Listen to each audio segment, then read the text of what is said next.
Assalamualaikum warahmatullahi wabarakatuh. Selamat bertemu kembali dalam mata kuliah perpajakan. Pada kesempatan kali ini kita akan membahas tentang pajak penghasilan final. Jadi setelah pekan lalu kita sudah membahas PPh umum, kita sudah masuk ke bagian per bagian dari jenis-jenis pajak penghasilan yang diawali dengan PPh final. Di mana pengertian dari PPh final adalah pajak penghasilan yang pengenaannya sudah final atau berakhir, sehingga tidak dapat dikurangkan atau dikreditkan dari total pajak terutang pada akhir tahun pajak. Di mana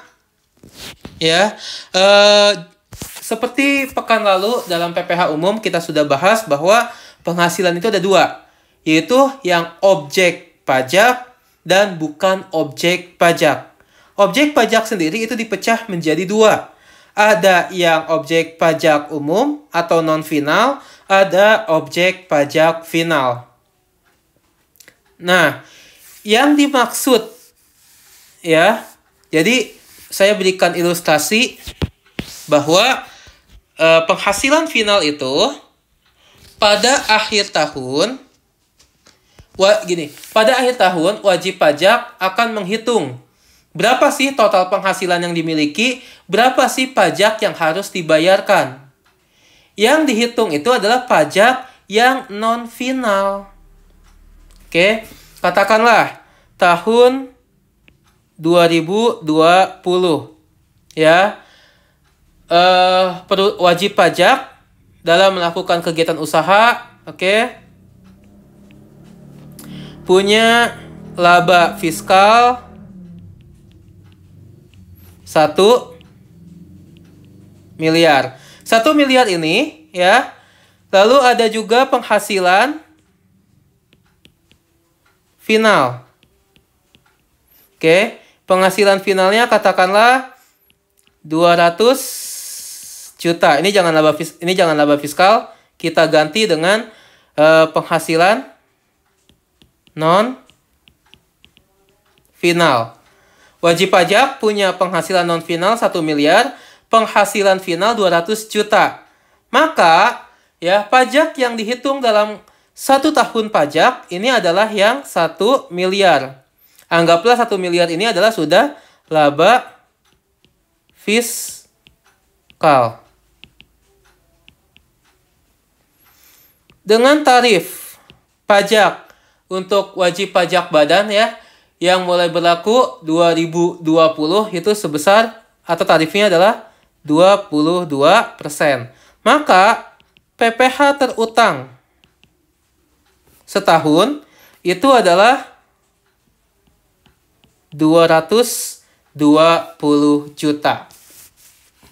Jadi 2020 itu utang pajaknya adalah 220 juta. Selama Januari, Februari, Maret, April, Mei, sampai dengan Desember, bisa jadi wajib pajak sudah dipotong nih pajaknya sama pihak ketiga. Sudah dipotong sama pihak ketiga, mungkin ada pasal 22, ada pasal 23, ada juga yang diangsur yaitu pasal 25. Maka total kredit pajaknya misalkan 100 juta. Utang pajak 220 juta yang jadi kredit pajak atau yang sudah dipotong atau dibayarkan 100 juta, maka wajib pajak masih punya hutang pajak sebesar 120 juta. Yang disebut ini PPh pasal 29 kait kurang bayar. Nah, 100 juta ini tidak ada satupun dari pajak final. Ini semuanya adalah pajak umum. Yang tadi saya bilang pasal 22, 23 angsuran PPh pasal 25. Jadi PPh final tidak boleh jadi kredit pajak pada saat akhir tahun. Atau ketika kita menghitung ya PPh terutang dalam 1 tahun. Lalu ada apa saja jenis-jenis dari PPh final? Itu ada 3 ya, yaitu PPh pasal 4 ayat 2, PPh pasal 15, dan PPh final yang sekarang itu bukan 1% tapi menjadi 0,5%. Ya. Oke. Yang akan kita pelajari adalah ini. PP pasal 4 ayat 2 dan PPh final atau PPh yang biasa disebut dengan PPh UMKM gitu ya. Oke. Kita ke PPh final 0,5% dulu ya. Yang diatur dalam sekarang PP nomor 23 tahun 2018. Oke. Diatur dalam PP nomor 23 tahun 2018. Diperuntukkan bagi WP dengan peredaran tertentu yaitu WPOP dan badan dengan peredaran bruto usaha tidak lebih dari 4,8 miliar per bulan. Kecuali WPOP yang melakukan pekerjaan bebas. Pekerjaan bebas itu tidak terikat ya dalam satu pemberi kerja. Contohnya akuntan yang punya kantor sendiri, arsitek, aktuaris, notaris, dokter, bintang film, olahragawan, peneliti, dan lain sebagainya. Penghitungan dan penyetoran PPh dilakukan secara bulanan. Oke, penyetoran setiap tanggal 15 bulan berikutnya.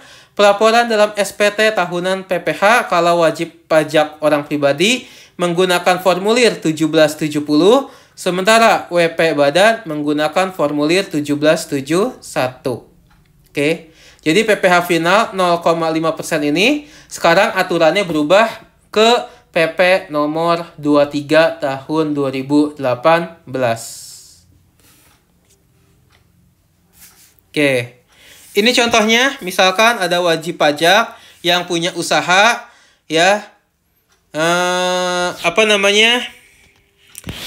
usahanya belum mencapai 4,8 miliar. Kita lihat dulu ya. Januari,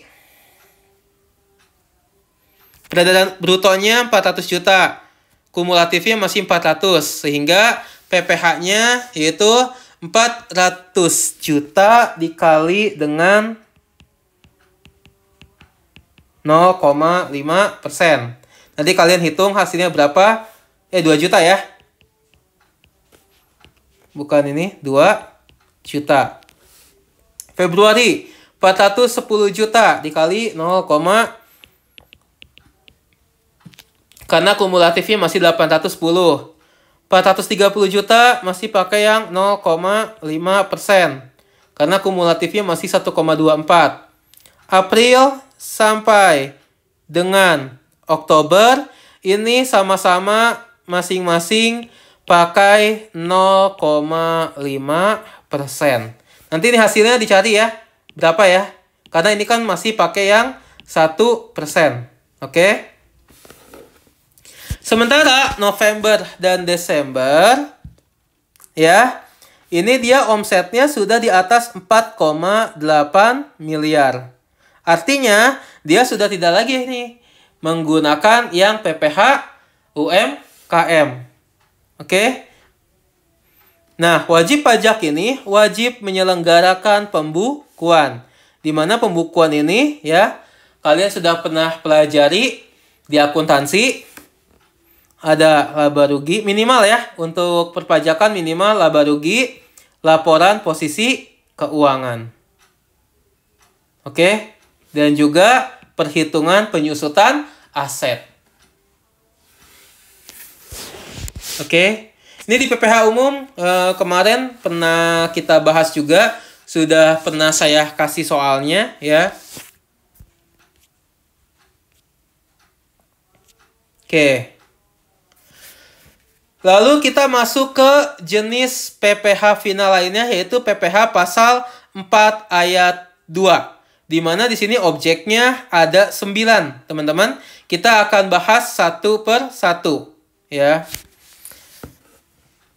Untuk ini ya, yang PPh pasal 4 ayat 2, sistemnya adalah withholding system.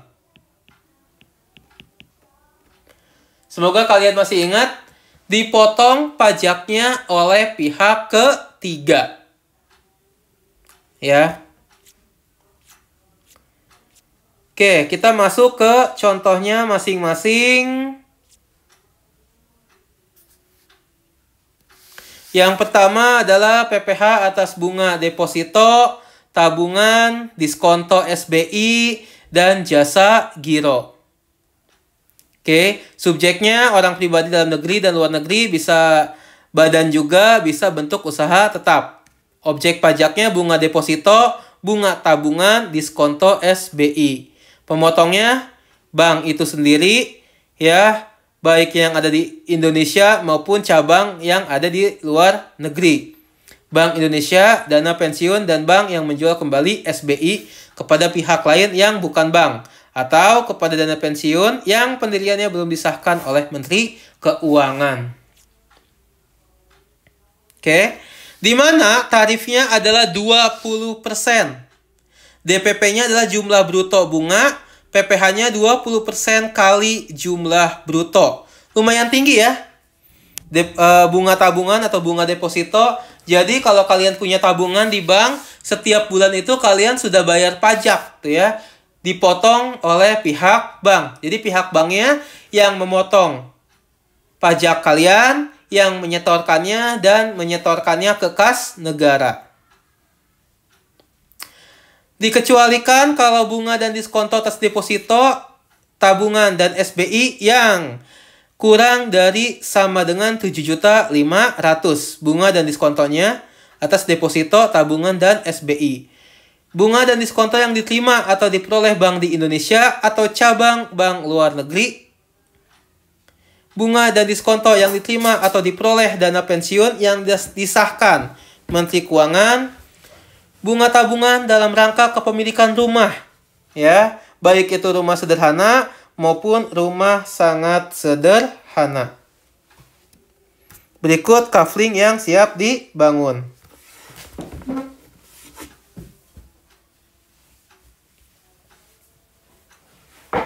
Contoh, Indah adalah salah satu nasabah Bank Nusa. Ia memiliki deposito berjangka 1 bulan sebesar 600 juta rupiah. Bunganya sebesar 6% setahun. PPh yang dipotong, ya, berarti bunga deposito 6% kali 600 juta. Ya, karena ini bulanan, maka dikali 1/12. Sama dengan 3 juta rupiah. Oke. Ini sesuai ya, karena ini depositonya 600 juta rupiah ya, dimana di atas 7.500.000. Oke. 3 juta ini atas bunga deposito dikalikan dengan tarif 20%, maka PPh yang dipotong adalah 600.000 rupiah. Lalu objek yang kedua ya, PPh atas transaksi saham dan sekuritas lainnya. Ini kalau kalian investasi saham nih ya. Oke, kalian melakukan transaksi penjualan. Oke, kalian menjual saham kalian di Bursa Efek Indonesia, maka ya pajaknya adalah PPh pasal 4 ayat 2. Subjeknya adalah orang pribadi atau badan yang melakukan transaksi penjualan saham di BEI. Objek pajaknya adalah transaksi penjualan saham di BEI. Pemotongnya siapa? Bursa Efek atau dibayarkan sendiri oleh emiten atas penjualan saham sendiri. Tarifnya adalah 0,1% dari nilai transaksi saham. Ya, ini untuk semua jenis transaksi. Atau 0,1 plus 0,5% ya dari nilai transaksi saham untuk transaksi penjualan saham pendiri. Oke, misalkan yang punya Facebook, Mark Zuckerberg, ya, dia kan punya saham sebagai pendiri Facebook tersebut. Kemudian saham pendirinya itu dia jual kepada pihak lain. Maka kalau di Indonesia ya, ini pajaknya 0,1 dan 0,5. Sorry, 0,1% plus 0,5%. Di mana keterangannya adalah saham pendiri, saham yang dimiliki oleh pendiri dengan harga kurang dari 90% dari harga saham yang beredar pada saat penawaran umum perdana. Oke. Contoh, pada 10 Oktober 2016, saham Davina dinyatakan sebagai berikut. Si Davina ini punya saham sebanyak 3 lot saham PT Perdana dengan harga 50.000 per lembar. Sebanyak 2 lot saham PT Ananda, saham pendiri, dengan harga Rp25.000 per lembar. Maka PPH-nya, ya, saham Perdana ini kan umum ya. Maka PPH-nya 0,1% kali 3. 3 itu apa? 3 lot ya. Oke. Dikali 3 lot. Dikali 500 lembar. Dikali 50.000. Maka PPH-nya adalah 75.000. Saham PT Ananda, PPH-nya 0,1% plus 0,5%. Dikali 2 lot, dikali 500 lembar, dikali 25.000, maka Rp125.000.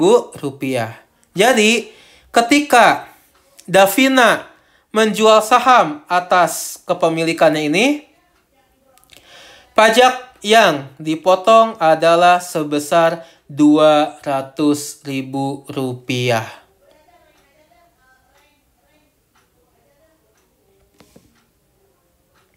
Masih gampang ya. Oke.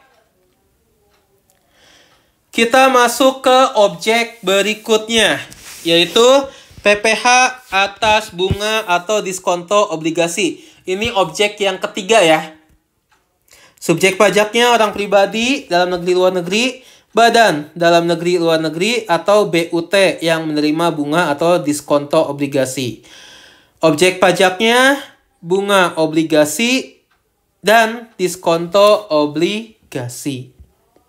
Siapa yang motong? Penerbit obligasi atau kustodian, perusahaan efek, dealer, bank atas bunga dan diskonto yang diterima penjual obligasi saat transaksi. Oke. Tarifnya ini lumayan ya, 15% dari jumlah bruto bunga atau diskonto. Pengecualian WP dana pensiun. Jadi wajib pajaknya adalah dana pensiun yang pendiriannya disahkan oleh Menteri Keuangan. Jadi dana pensiun ya menginvestasikan hasil kelolaan pensiunnya untuk berinvestasi obligasi, dikecualikan dari objek ini. Atau WP bank yang didirikan di Indonesia atau cabang bank luar negeri yang didirikan di Indonesia. Contoh, PT GG memiliki obligasi PT Sampurno sebanyak 10.000 lembar, nominal Rp20.000 per lembar, bunga 12% dibayarkan setiap tanggal 30 Juni dan 31 Desember. Harga beli obligasi Rp18.000 per lembar. Bunga yang dibayarkan setiap tanggal 30 Juni dan 31 Desember adalah tarif bunganya 12% ya, 12% dikali dengan 10.000 lembar dikalikan dengan nilai nominalnya 20.000 per lembar, karena ini dalam 1 tahun dibayarkan bunga 2 kali, maka 6/12. Maka bunganya adalah 12 juta. Lalu kita hitung PPh finalnya, yaitu 15% tarif pajaknya dikali dengan 12 juta rupiah. Maka pajaknya adalah 1.800.000 rupiah. Oke, ya. PPh pasal 4 ayat 2 atas bunga bunga obligasi ya, yang diperjualbelikan di bursa efek.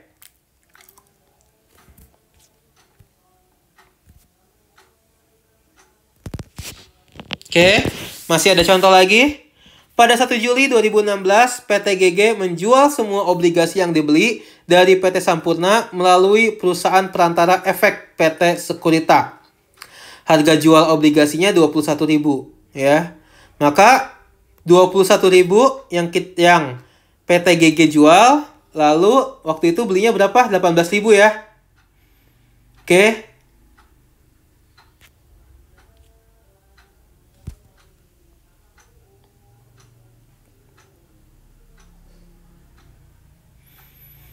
Dikurangi 18.000 ya, dikali dengan 10.000, maka diskonto obligasinya adalah 10 juta. Oke.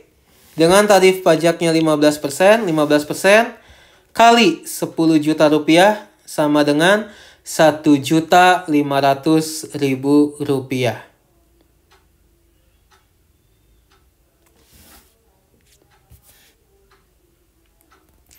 Sekarang PPh atas hadiah undian.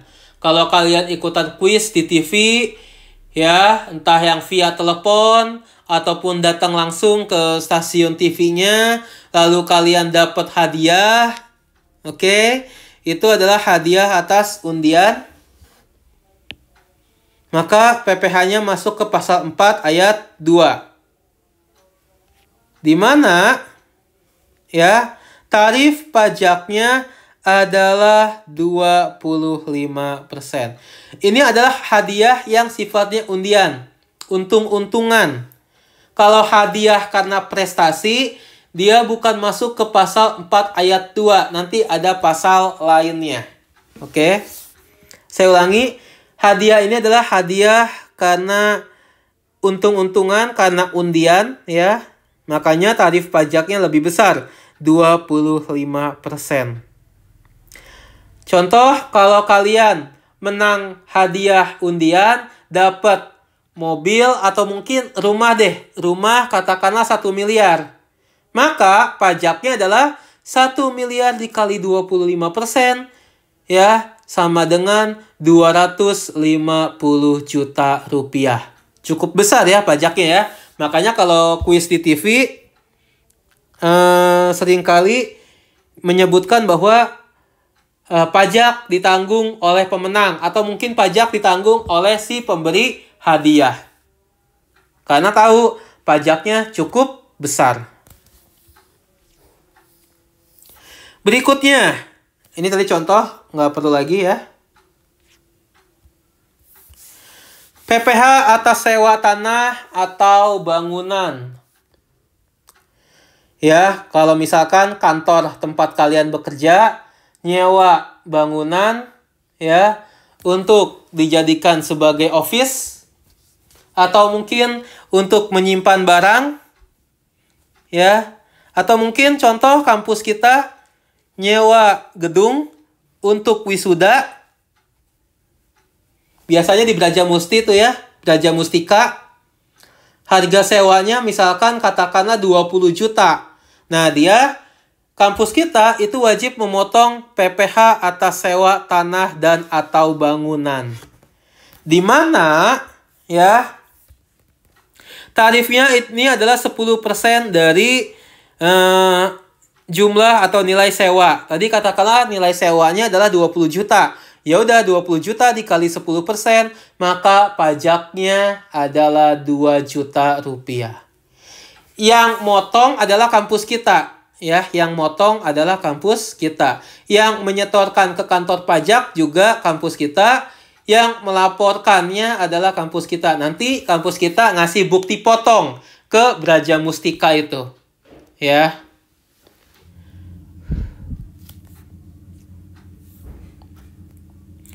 Masih ada lagi objek pajaknya, ini adalah usaha jasa konstruksi.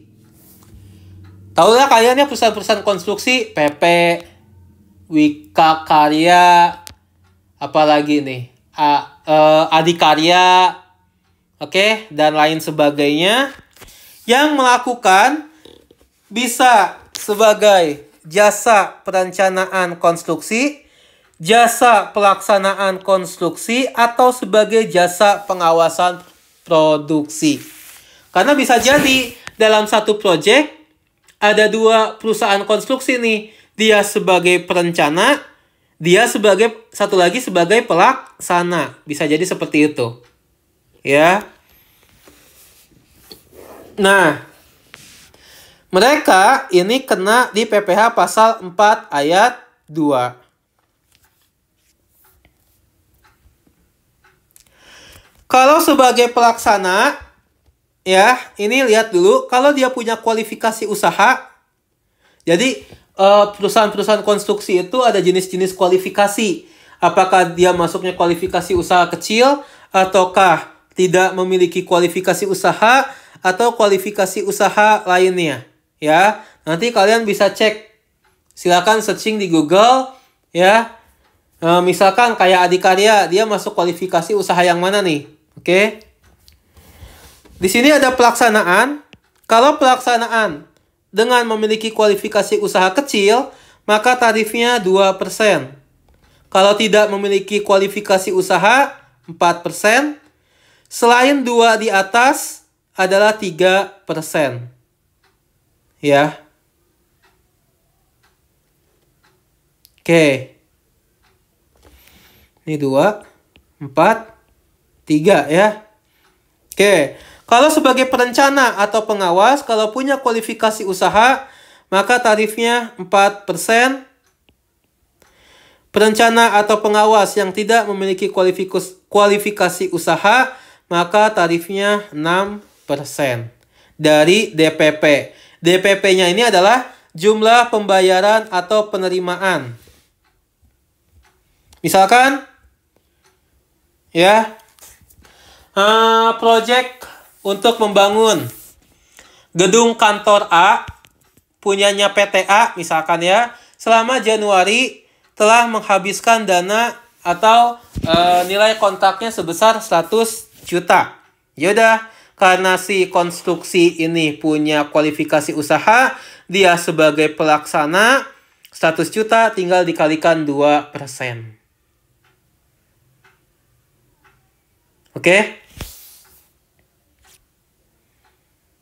Ya, silakan nanti contohnya kalian baca. Lalu PPh atas bunga simpanan yang dibayarkan koperasi kepada anggota WP, orang pribadi. Oke, subjeknya siapa? Orang pribadi anggota koperasi penerima bunga simpanan di koperasi, di mana bunga simpanan yang diterima anggota lebih dari 240.000 sebulan. Kalau kurang, bukan objek PPh pasal 4 ayat 2. Kalau kurang dari 240.000 sebulan, ya, maka dia tidak masuk sebagai objek pajak PPh pasal 4 ayat 2. Yang motong adalah koperasi pembayar bunga itu sendiri. Tarifnya adalah 10%, ya. Oke. Kalau sudah di atas 240.000, 0% kalau di bawah, ya.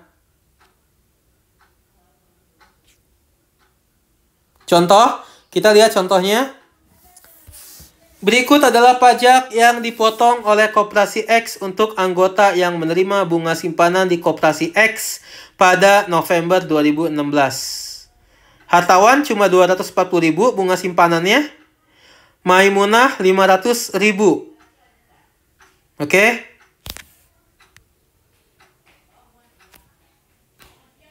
Sorry, saya bilang bahwa 10% ini ya untuk jumlah bunga simpanan ya yang lebih dari 240.000. Kalau kurang, maka dia tarifnya adalah 0%.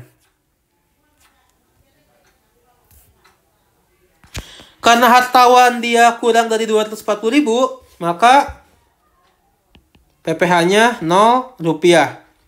Karena Maimunah sudah di atas 240.000, maka pajaknya adalah 10% kali 500.000 ya. Pajaknya adalah 50.000.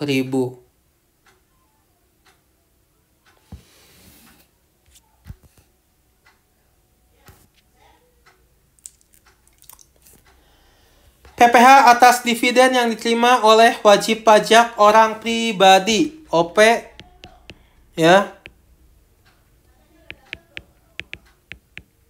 Orang pribadi.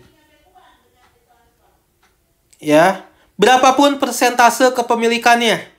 Berapapun persentase kepemilikannya, maka dia masuk ke PPh pasal 4 ayat 2.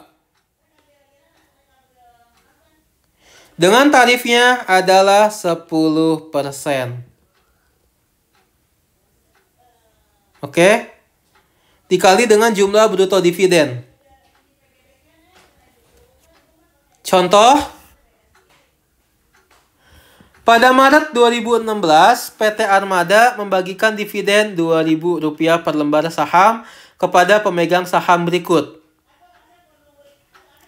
Kalau asli ya 15.000, maka karena dia orang pribadi, asli ini orang pribadi ya, maka dia pakai PPh final 10% dikali 15.000 dikali dengan 2.000 lembar saham. Oke. Si asli ya punya 15.000 saham ya. Maka dikalikan dengan dividennya 15.000. Tarif pajak PPh-nya 10%, maka pajaknya adalah 30 juta rupiah. Wahyu juga sama nih, orang pribadi. Karena dia kepemilikan sahamnya 35.000, ya udah, maka dia masuk PPh final juga. Karena tadi saya bilang ya, orang pribadi ya. Tarifnya 10% kali 35.000 kali 2.000. Maka pajak yang dipotong untuk Wahyu adalah 70 juta rupiah. Kalau PTX dengan kepemilikan sahamnya 50.000, dia bukan objek pajak. Nanti kita akan belajar ini nanti di apakah nanti masuknya ke PPh 23 ya atau bukan.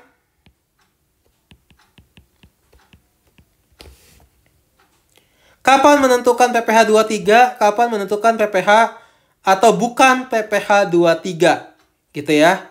Kalau badan dia tidak masuk ke PPh final ya. Tidak masuk ke PPh final. Nanti akan dipelajari di bab berikutnya. Oke, teman-teman, itu tadi ya 9 objek PPh pasal 4 ayat 2 dan juga kita bahas PPh UMKM. Kalau ada pertanyaan silahkan boleh di grup Telegram atau nanti kita bahas pada kesempatan pembahasan soal. Demikian. Terima kasih. Mohon maaf apabila ada kekeliruan. Assalamualaikum warahmatullahi wabarakatuh.